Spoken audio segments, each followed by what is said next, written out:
Hello, here comes a new fairy tale for you. Um, it's a fairy tale, The Wolf and the Seven Little Kids by Grimm Brothers.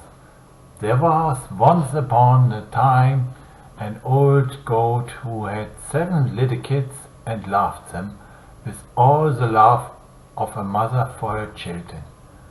One day she wanted to go into the forest and fetch some food.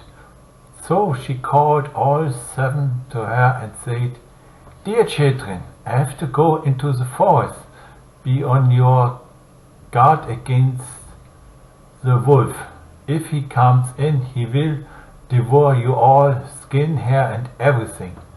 The wretch often disgustes himself, but you will know him at once by his rough voice and his black feet."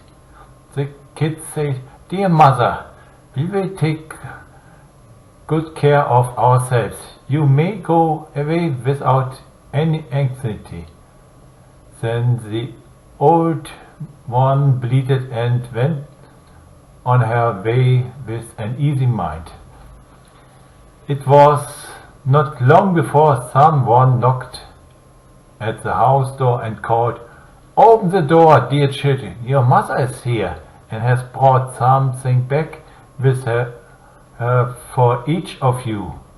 But the little kids knew that it was the wolf by the rough voice. "We will not open the door," cried they. "You are not our mother. She has a soft, pleasant voice, but your voice is rough. You are the wolf." Then the wolf went away to a shopkeeper and bought himself a great lump of chalk, ate this and made his voice soft with it. Then he came back, knocked at the door of the house and called, "Open the door, dear children. Your mother is here and has brought something back with her for each of you." But the wolf had laid his black paws against the window, and the children saw them and cried, "We will not open the door. Our mother has not black feet like you. You are the wolf." Then the wolf ran to a baker and said, "I have heard my feet rub some dough over for me." When the baker had rubbed his feet over, ran to the miller and said, "Strew some white meal over my feet for me." Then the miller thought to himself, "The wolf wants to thieve someone," and refused. But the wolf said, "If you will not do it, I will devour you." Then the miller was afraid and made his paws white for him. So now the wretch went for the 3rd time to the house door, knocked at it and said, "Open the door for me, children. Your dear little mother has come home and brought every one of you something back from the forest with her." The little kids cried, "First show us your paws, that we may know if you are our dear little mother." Then he put his paws in through the window, and when the kids saw that they were white, they believed that all he said was true and opened the door. But who should come in but the wolf? The kids were terrified and wanted to hide themselves. One sprang under the table, the second into the bed, the third into the stove, the fourth into the kitchen, the fifth into the cupboard, the sixth under the washing bowl, and the 7th into the clock case. But the wolf found them all and used no great ceremony. One after the other he swallowed them down his throat. The youngest, who was in the clothes case, was the only one he did not find.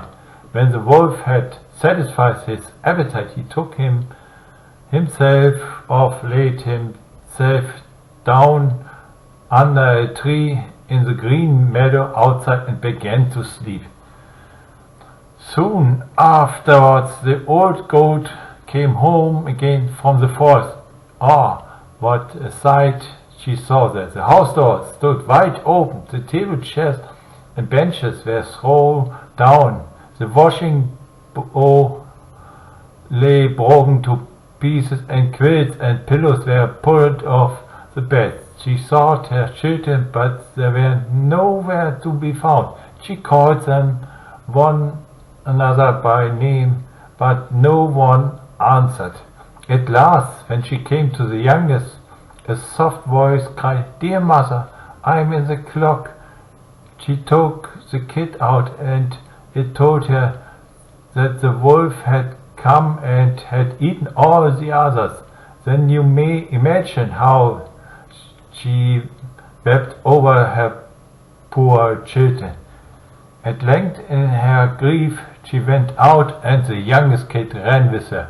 When they came to the meadow, there lay the wolf by the tree and snored so loud that the branches shook.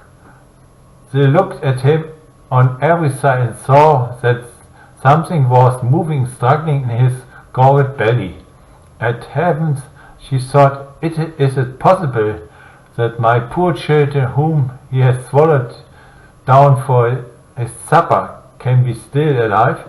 Then the kid had to run home and fetch scissors and a needle and thread, and the goat cut open the monster's stomach, and hardly had she made one cut than one little kid thrust its head out. When she cut farther, all six sprang out, one after another, were still alive, and had suffered no injury whatever, for in his greatness the monster had swallowed them down whole. What results there was? They embraced their dear mother and jumped like a sailor at his wedding. The mother, however, said, "Now go and look for some big stones, and we will fill the wicked beast's stomach with them while he is still asleep." Then the 7 kids dragged the stones with all speed and put as many of them into his stomach as they could get in, and the mother sewed him up again in the great haste, so that he was not of anything and never once stirred. When the wolf at length had filled his fill of sleep, he got on his leg, and as the stones in his stomach made him very thirsty, he wanted to go to a well to drink, but when he began to walk and moved about, the stones in his stomach knocked against each other and rattled. Then he cried, "What rumbles and tumbles against my poor bones? I thought as 6 cats, but it feels like big stones."